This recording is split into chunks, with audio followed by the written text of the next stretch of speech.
राहुल गांधी के आरक्षण वाले बयान के खिलाफ बीजेपी की ओर से राज्य भर में जारी विरोध प्रदर्शन पर अमरावती की विधायक यशोमती ठाकुर ने बीजेपी पर हमला बोला है। आज अमरावती में मीडिया से बात करते हुए उन्होंने कहा, राहुल गांधी को बदनाम करने का बीड़ा बीजेपी ने उठाया है। राहुल गांधी के बयान को बीजेपी ने तोड़ मरोड़ कर पेश किया है।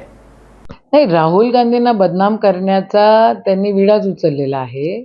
अर्धवट गोष्टी ऐकतात आणि अर्धवटासारखे वागतात. एवढं राहुलजींना घाबरायची गरज नाहीये.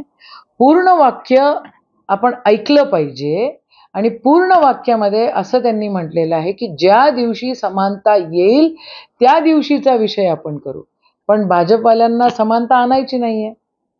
मग या सगळ्या गोष्टी करण्याचा उगाच कशासाठी? मागच्या वेळेला असं स्टेटमेंट काहीतरी केलं होतं, आलूचं आणि सोन्याचं. तेही पूर्ण वाक्य सांगितलेलं नाही. आजही पूर्ण वाक्य सांगत नाहीये. हे अशा गोष्टी करून चालत नाही. तुम्ही या देशातले आहे, राहुलजी पण या देशातले आहेत. राहुलजी एका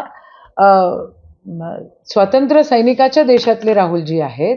ज्यांनी बलिदान दिलेलं आहे त्या घराण्यातले ते आहेत. काँग्रेसचे ते पाईक आहेत. तुम्ही लोक फक्त बदनामीसाठी काही कराल तर कोणी खपवून घेणार नाही. देशातल्या सगळ्या लोकांना माहिती आहे काय झालेलं आहे आणि काय बोलतायत. म्हणून देश काही भरकटला जाणार नाहीये. तुमची ही नौटंकी बंद करा भाजपवाल्यांना.